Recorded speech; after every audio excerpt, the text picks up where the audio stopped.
కృష్ణా జిల్లా పెడర నియోజకవర్గం బంటుబిల్లిలో సాగునీటి కోసం రైతులు రోడ్డెక్కారు.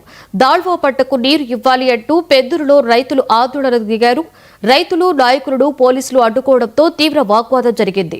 రెండవ పంటకు నీరిస్తామని హామీ ఇచ్చిన కూటమి నాయకులు వెంటనే హామీని నెరవేర్చాలని రైతులు డిమాండ్ చేశారు.